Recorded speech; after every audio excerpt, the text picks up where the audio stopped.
열왕기상 22장 29절부터 40절 말씀입니다. 제가 하나님의 말씀을 봉독하겠습니다. 이스라엘의 왕과 유다의 여호사밧 왕이 길르앗 라못으로 올라가니라. 이스라엘의 왕이 여호사밧에게 이르되 나는 변장하고 전쟁터로 들어가려 하노니 당신은 왕복을 입으소서 하고 이스라엘의 왕이 변장하고 전쟁터로 들어가니라.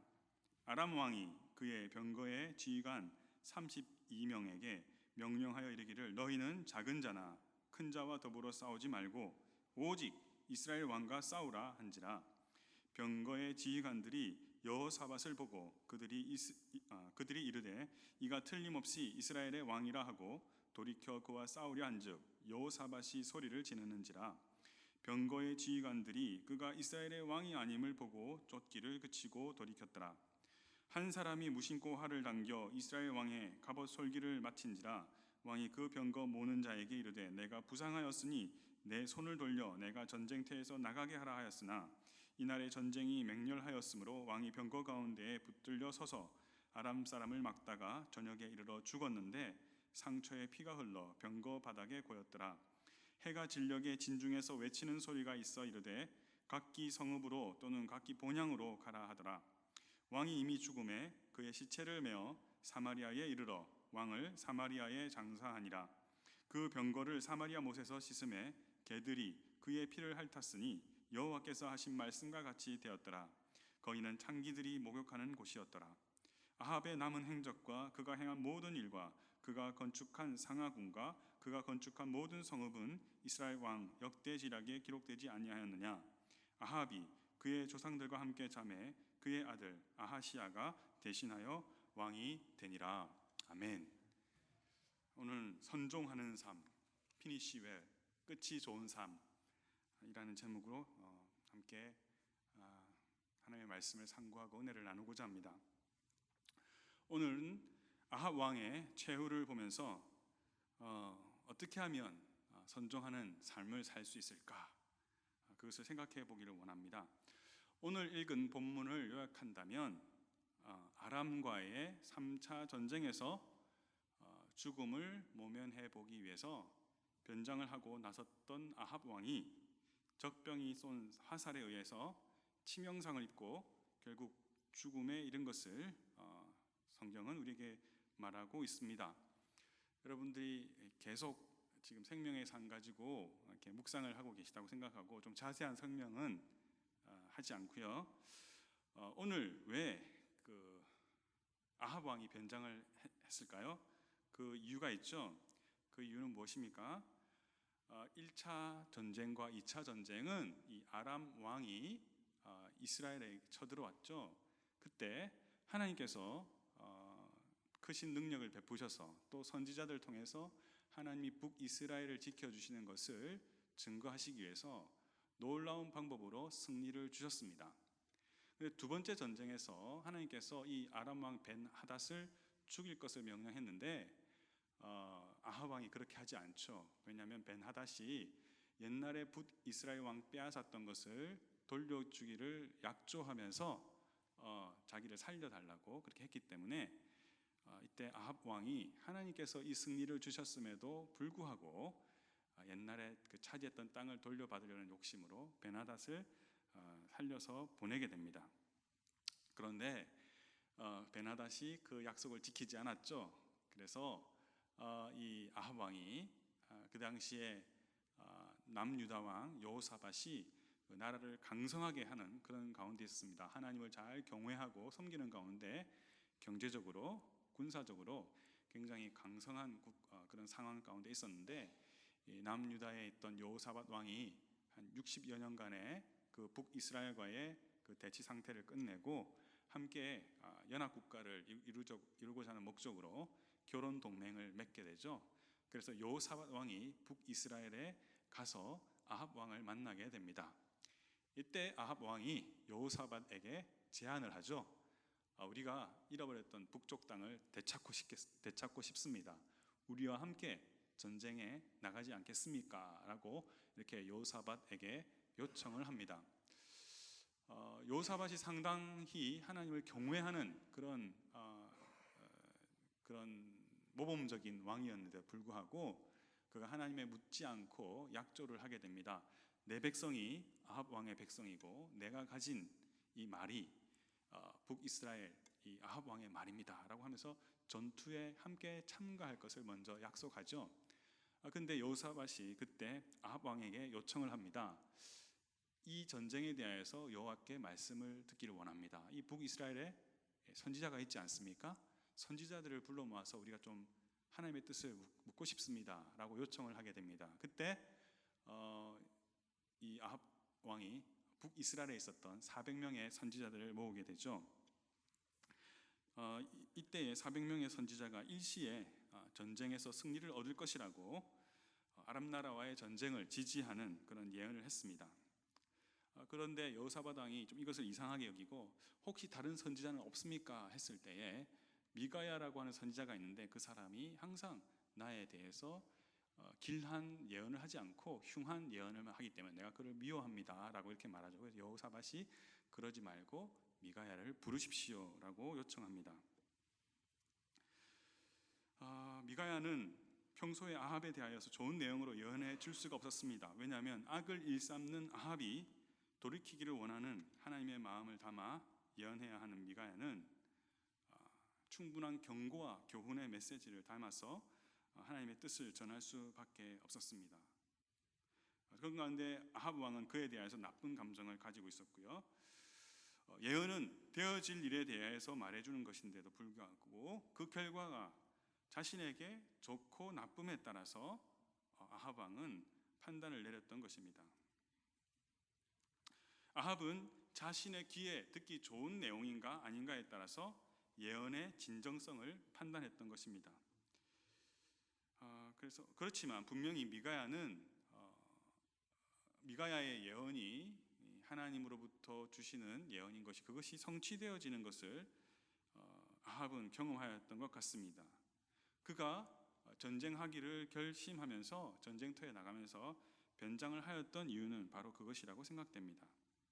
아마 그가 미가야가 했던 예언이 이루어지지 않을 것이라고 생각했다면 굳이 변장을 하고 전쟁에 나설 이유가 없었을 것입니다. 그는 함께 연합군을 편성한 남유다 왕국의 여호사밧 왕은 왕의 옷을 입고 전쟁터에 나가서 그 적병의 타겟이 되도록 하고 아합 자신은 변장을 하여서 그 맹렬한 적의 공격을 피해 살 궁리를 하고 전쟁터에 나가고 맙니다. 하지만 그의 노력은 허사가 되고 말죠. 그가 예상했던 바와 같이 아람 왕은 적장들에게 이스라엘 왕만 타겟으로 해서 집중적으로 공격할 것을 명령했고 왕복을 입고 전쟁터에 나섰던 여호사밧이 그 아합을 대신하여서 맹렬한 공격을 받게 됩니다. 하지만 그가 아합이 아닌 것을 알고 다들 물러가게 되죠. 그 전쟁 중에 오히려 한 사람이 무심코 쏜 화살에 아합의 그 갑옷과 갑옷 그 방어를 하는 그 사이에 연결 부위들을 이렇게 연결한 부위에 그 화살을 맞아서 치명상을 입고 도주하는 중에 그 치열한 전투로 인해서 그것을 탈출하지 못하고 오늘 사망하게 된 것이 오늘 사건의 중요한 내용입니다. 놀라운 것은 이러한 그의 죽음이 이미 엘리야에 의해 예언된 대로 성취되었다는 것입니다. 아합이 그 탐내던 나봇의 포도원을 거짓 모략을 통해서 억울하게 그 이세벨이 죽이고 살해함으로 그 악행을 통하여서 그 포도원을 취하였을 때 하나님이 심판을 선언하시죠. 엘리야를 통해서 네가 죽이고 또 빼앗았느냐. 여호와의 말씀이 개들이 나봇의 피를 핥은 곳에서 개들이 내 피 곧 내 몸의 피도 핥으리라 하셨다 라는 그 엘리야를 통해서 주신 말씀과 같이 병거에서 치명상을 입고 피를 오래 흘리다가 죽었던 그가 사마리아 성으로 이렇게 안치된 후에 그가 탔던 병거를 사마리아에 있는 연못가에 가서 씻는 가운데 그 피가 섞인 물을 개들이 핥아 먹음으로 인해서 그 말씀 그대로 이루어졌던 것을 볼 수 있습니다. 오늘 본문을 통해서 우리가 알 수 있는 하나님은 어떠한 하나님이십니까? 하나님은 분명하게 심판하시는 하나님이신 것을 우리는 오늘 사건을 통해서 알게 됩니다. 인간의 깨와 노력으로 하나님으로부터 아무리 자신을 숨기고 보호하려고 한들 하나님의 심판을 피할 수 없다는 사실을 우리는 배우게 됩니다. 또한 하나님의 말씀은 변함없이 성취된다는 사실도 우리는 깨닫게 됩니다. 그렇기 때문에 우리는 그 하나님을 경외함으로 선한 일에 힘쓰며 하나님의 무서운 심판을 받지 않도록 하나님의 말씀에 순종하며 살아가야 할 것을 배우게 됩니다. 하지만 우리가 여기서 몇 가지 생각해야 할 것이 있습니다. 왜냐하면 우리가 자칫 하나님의 심판과 아합의 죽음을 운명론적으로 받아들이고 혹은 하나님을 아합의 죽음을 연출하신 분으로 오해할 수가 있기 때문입니다. 400명의 선지자가 아람과의 전쟁에서 승리할 것을 예언하게 될 때 하나님이 하늘의 영인들에게 허락하셔서 아합을 꾀는 그런 예언을 하게 하셨기 때문입니다. 미가야 선지자는 이것에 대하여서 설명을 해주죠. 길르앗 라몰에 올라가서 전쟁을 하는 것이 하나님의 뜻이며 아합이 승리하게 될 것이라고 하는 이 예언적인 상황에서 바로 하나님께서 당신을 심판하기 위해서 하나님께 수종드는 영이 거짓된 예언을 하게 함으로 이 일이 이루어지게 된 것이다 라고 미가야가 그 내용을 소상하게 밝혀주고 있습니다. 우리가 이 내용만을 보았을 때 마치 하나님께서 이 거짓 예언을 통해서 이 아합을 죽이려고 하는 그런 사례를 그 심판을 계획하시고 연출하신 분 같은 그런 하나님이 아니시냐라는 오해를 하게 되는 것 같습니다. 그런데 곰곰이 생각해 보면 이 미가야를 통해서 보이지 않는 영적 세계의 그런 진행 상황까지 밝히 말씀하여 주신 하나님의 목적이 무엇인지, 그 하나님이 어떠한 분이신지 우리가 한번 생각해 보아야 한다는 것입니다. 하나님은 아합에게 돌이킬 기회를 주신 것입니다. 하나님이 아합을 그런 죽음의 자리에 이르도록 조정하시고 그를 묶어두시고 그가 어떤 심판의 자리에 이르도록 그를 몰고 간 것이 아니라 하나님은 그 상황 가운데에 그 여호사밧이 참된 예언을 하는 사람이 없느냐, 다르게 예언하는 사람이 없느냐 초청하게 하시고 또 미가야가 이 사건의 배후에 있는 하늘의 나라의 상황들을 설명하게 하심으로 그가 돌이킬 수 있도록 기회를 주신 것을 우리는 간과해서는 안 될 것입니다. 하나님은 이 모든 상황을 통해서 하나님 자신이 살아 역사하심을 나타내기 원하셨고 아합이 돌이키기를 원하셨습니다. 이것이 하나님 아버지의 마음이셨습니다. 만약 하나님이 그저 아합을 심판하기만을 원하셨다면, 아합이 죽음으로 저주받은 자로서의 삶으로 끝나기만을 원하셨다면 하나님이 굳이 여호사밧을 통해서 혹은 미가야를 통해서 이 하늘에서 있었던 이야기를 밝히 말씀하실 필요가 없었습니다. 아합이 미가야 선지자가 하나님의 편에 서서 하나님께서 말씀하심을 따라 예언하는 선지자라는 것을 인정하고 전쟁에 나가지 않았다면 그는 이러한 비참함에 빠지지 않았을 것입니다. 아합은 천상의 회의가 열린 이야기를 듣고도 전쟁의 도발을 멈추지 않았습니다. 그는 자신을 향한 하나님의 심판을 스스로 초래하면서 하나님의 심판을 자기 자신이 집행하는 결과를 맞이하게 됩니다. 그는 적극적으로 변장을 하면서 자신의 미래를 바꾸어 보려고 하지만 하나님 앞에서는 어림도 없는 일이었습니다. 우리는 흔히 미래를 알면, 하나님의 뜻을 알면 현재의 선택을 잘 할 수 있다라고 생각합니다. 그렇지 않습니까? 그래서 심지어 기독교인들조차 미래에 대해서 말해주는 용한 점쟁이를 찾아가기까지 합니다. 미래를 알면 내가 지금 현명한 선택을 할 수 있고 하나님의 뜻을 이루는 삶을 살 수 있다라고 하는 그런 우리들의 생각이 앞서기 때문입니다. 이것은 하나님이 싫어하시는 일이죠. 여러분, 우리의 미래를 바꾸는 데 있어서 가장 효과적인 것은 바로 하나님의 말씀하심에 귀를 기울이는 것인 줄 믿습니다.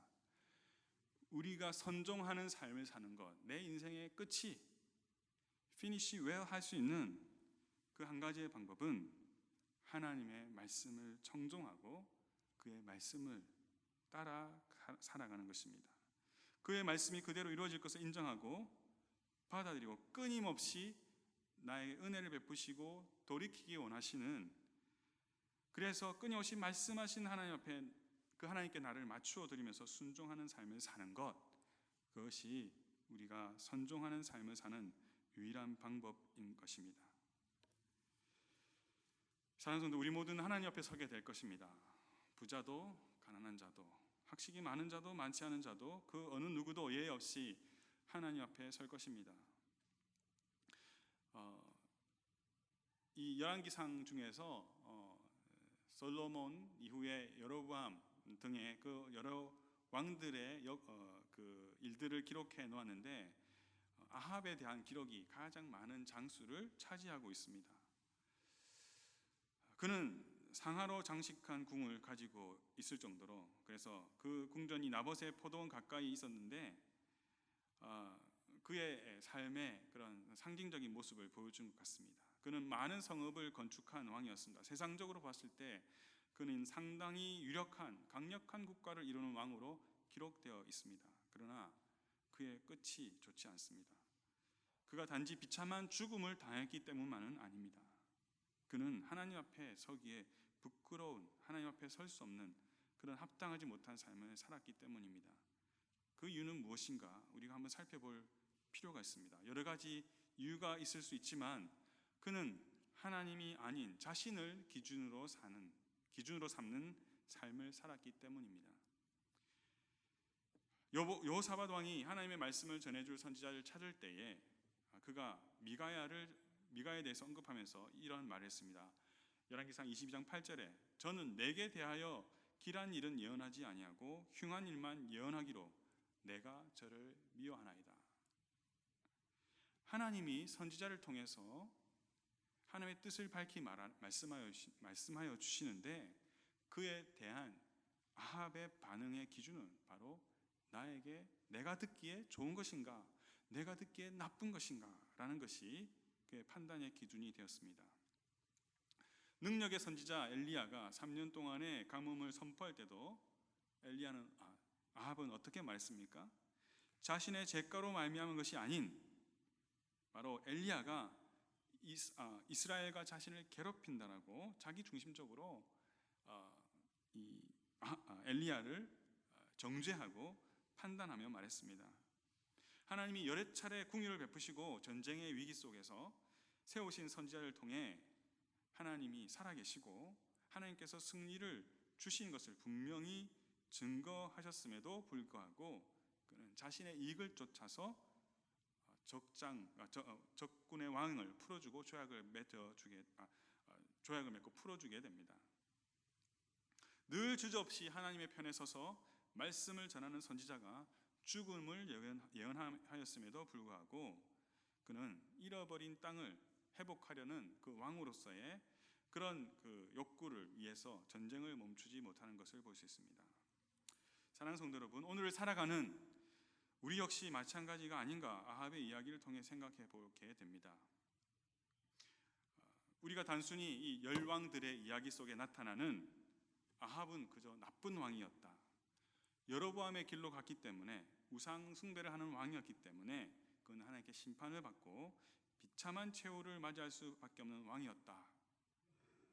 그래서 그러한 삶에 대한 우리가 그 묵상을 통해서 교훈을 받는 것만으로 끝낼 수 없는 것 같습니다. 사랑하는 성도 여러분, 아합은 하나님 나라의 경영을 맡은 자였습니다. 우리 역시 그러한 자입니다.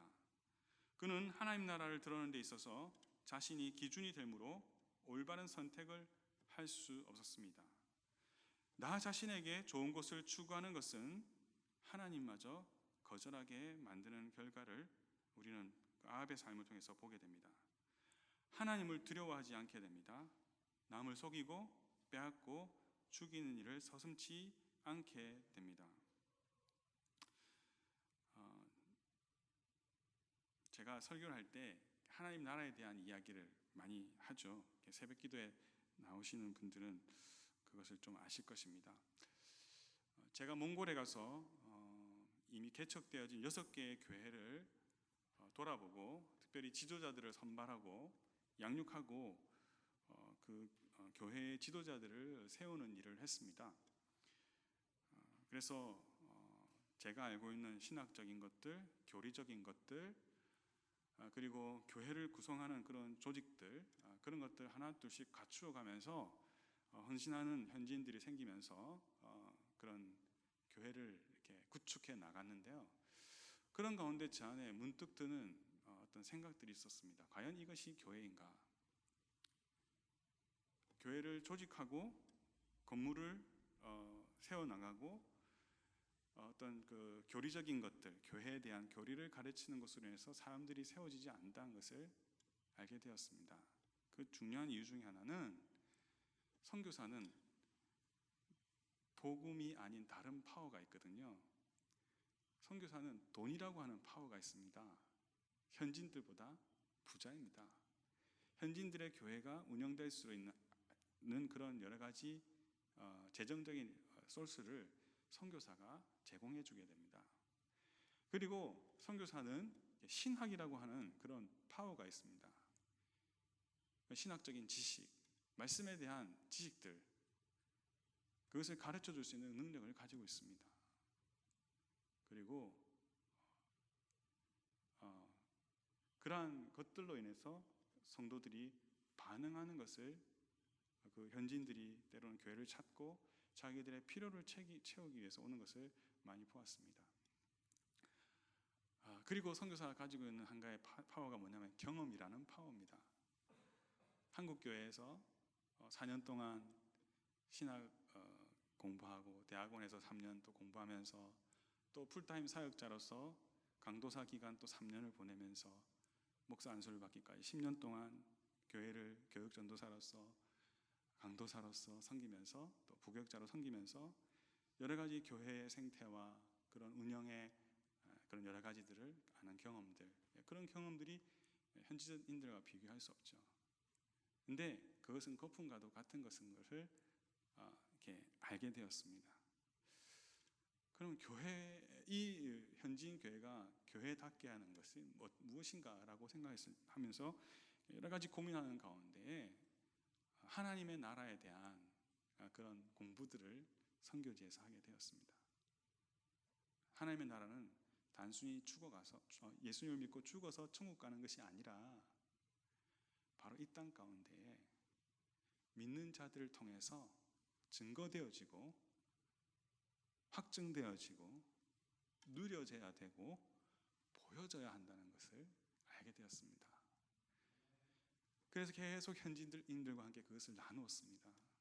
그 하나님의 나라는 우리의 지식과 우리의 방법으로 되어지는 것이 아니라 성령 안에서 성령을 구하고 성령께 순종하고 말씀에 순종하고 내가 나의 것을 내어놓고 희생하고 섬길 때에 우리 안에 드러날 수 있는 것을 확신하게 되었습니다. 그래서 그것을 현지인들과 나누었죠. 현지인들이 가난한 가운데 있었지만 자기의 주머니에 있는 것을 내어놓고 또 정말 초라하게 사는 그들의 집이었지만 그 구역 모임을 만들면서 자기 집으로 초대하고 또 정말 자기보다 더 가난한 가운데에 사는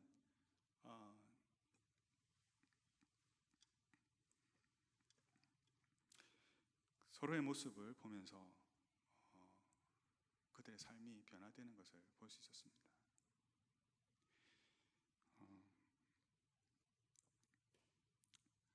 그래서 어떤 다른 것이 아닌 우리의 모임 가운데 눈에 보이지 아니하는 하나님이지만 우리 주위에 있는 사람들에게 하나님을 여기 와서 보라. 여기 와서 보라. 우리 가운데 하나님이 있다 라고 증거하는 삶을 살자고. 그리고 그들이 그렇게 반응할 때에 교회 안에 많은 변화들이 있는 것을 경험할 수 있었습니다. 사랑하는 성도 여러분, 우리는 많은 관계 가운데 살아갑니다.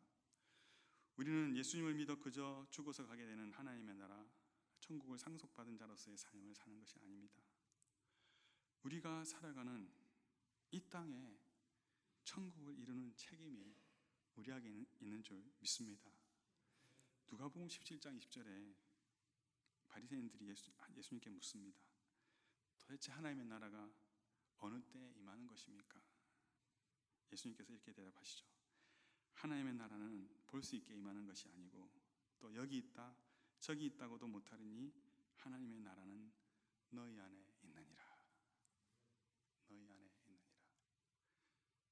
미래적인 하나님의 나라가 아니라 현재적인 하나님의 나라가 주님의 제자들의 공동체 안에 있는 것을 예수님께서 선포하여 주십니다.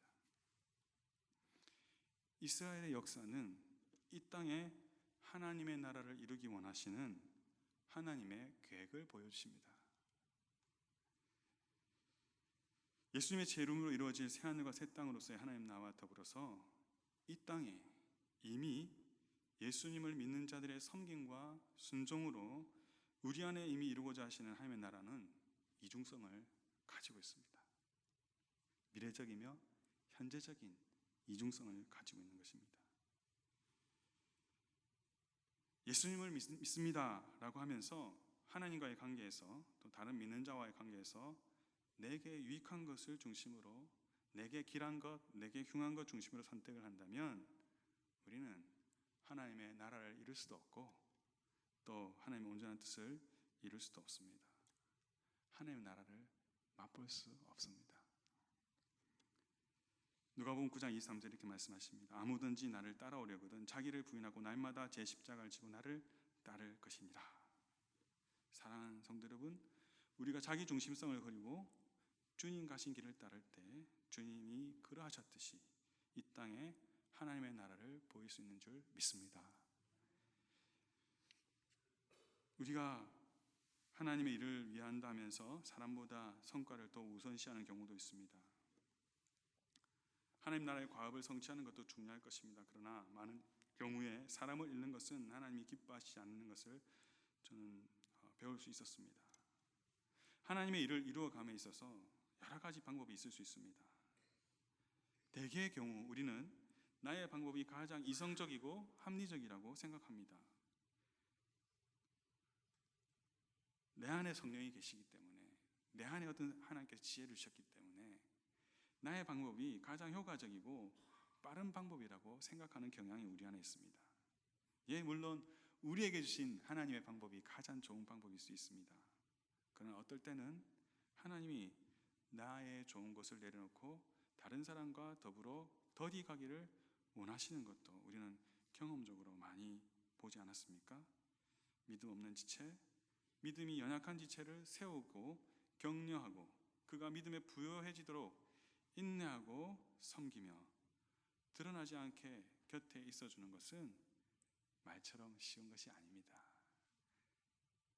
그런데 내가 나의 것을 내려놓고 배려하고 기다려주고 나의 것을 희생할 때 그 더디 가는 것 속에서 하나님의 풍성함이 임하는 것을 우리는 경험하곤 합니다.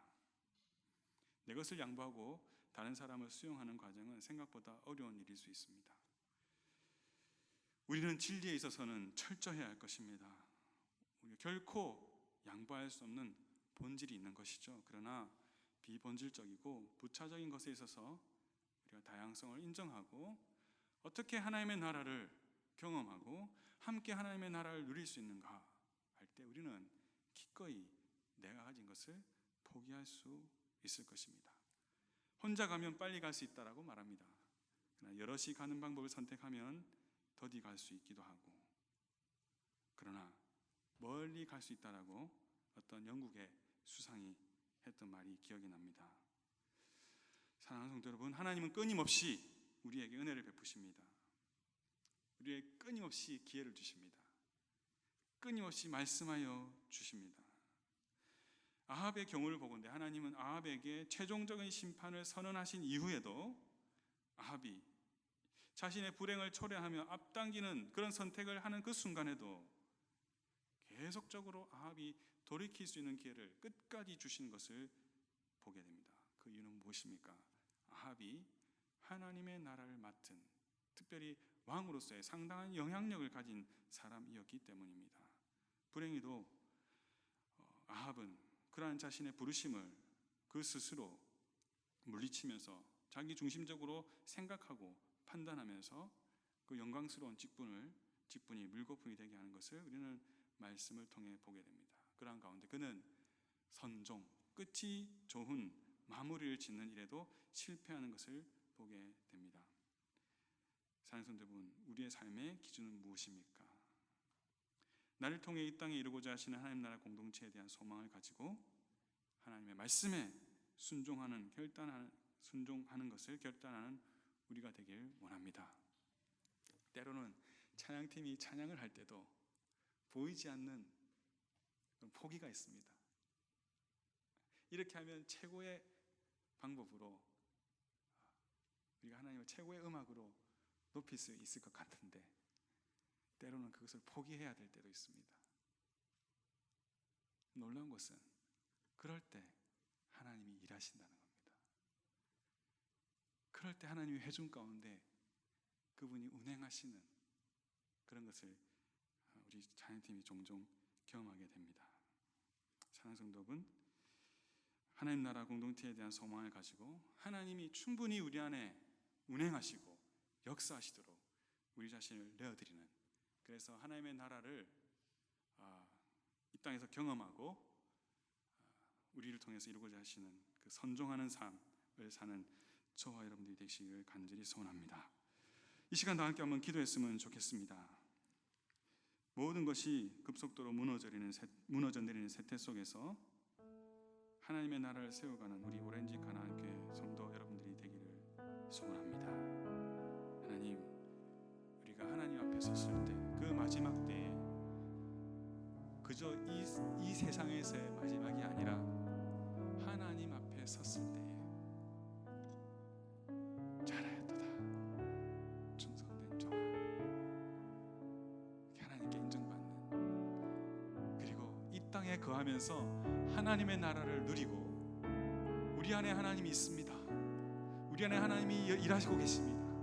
우리의 공동체 가운데에 하나님 운행하고 계십니다 라는 것을 증거할 수 있는 우리들이 될 수 있도록, 우리 각자가 될 수 있도록 이 시간 한번 다 함께 소리를 높여서 한번 기도하겠습니다. 기도하시겠습니다. 하나님 아버지, 하나님, 내가 나의 삶의 기준이 될 때, 나의 그 유익을 주는 기준을 갖출 때 아합왕처럼 하나님께서 수많은 기회를 주심에도 불구하고 무너지고 깨어지는 그런 그 하나님 앞에 정말 끝이 좋지 않은 상황으로서 설 수밖에 없는 것을 말씀을 통해 배우게 됩니다. 하나님 아버지, 우리가 이 땅을 살아가면서 하나님의 나라를 보이는 자로서 하나님의 나라를, 하나님의 영이신 하나님의 그 역사하심을, 운행하심을 보이는 하나님 나라의 백성들로서 우리를 불러주신 것을 감사합니다. 하나님 아버지, 우리 안에 하나님 끊임없이 은혜를 베푸시고 기회를 주시고 말씀하시고 성령으로 또 말씀으로 우리 가운데 가르치시고 하나님 서로를 위하여 세워주고 배려하고 자기를 희생하고 아버지, 정말 때로는 내가 바보가 되는 것 같은 그런 일들을 당함에도 불구하고 우리가 하나님을 위해서, 하나님의 나라를 위해서 선택할 때에 우리 안에 역사하시는 그 하나님의 놀라우신 역사하심을 우리가 맛보며 하나님 우리들이 될 수 있도록 하나님 나라의 비밀을 알고 이 땅에서 하나님의 나라를 누리며 선종하는 삶을 사는 우리 모두가 될 수 있도록 축복하여 주시옵소서. 하나님 감사합니다. 우리를 하나님 나라 백성으로 불러주신 것을 감사합니다. 예수 그리스도를 믿는 믿음 안에서 그저 천국을 향한 그 여정만으로 끝나지 아니하고 이 무너지고 회파되고 무너져가는 이 세상 가운데에 하나님 나라를 건설하는 하나님의 백성으로 우리를 불러주신 것을 감사합니다.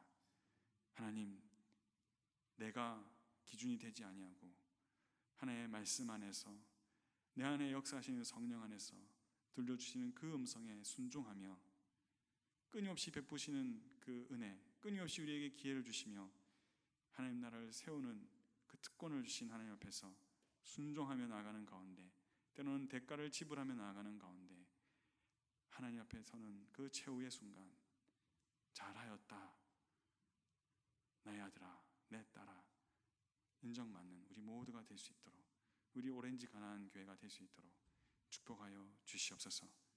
하나님이 운행하시며 하나님이 역사하시는 하나님의 공동체가 되는, 하나님의 나라를 맛보고 하나님의 나라를 경험하는 우리 오렌지 가나안 교회가 될 수 있도록 축복하여 주시옵소서. 그렇게 행하실 하나님을 기대하옵고, 지금은 우리 주 예수 그리스도의 은혜와 하나님 아버지의 무한하신 사랑과 성령의 교통하심이 하나님 나라 백성으로 부르심을 받은 것을 믿고 나의 것을 나의 것으로 삼지 아니하고 하나님 앞에 서는 때에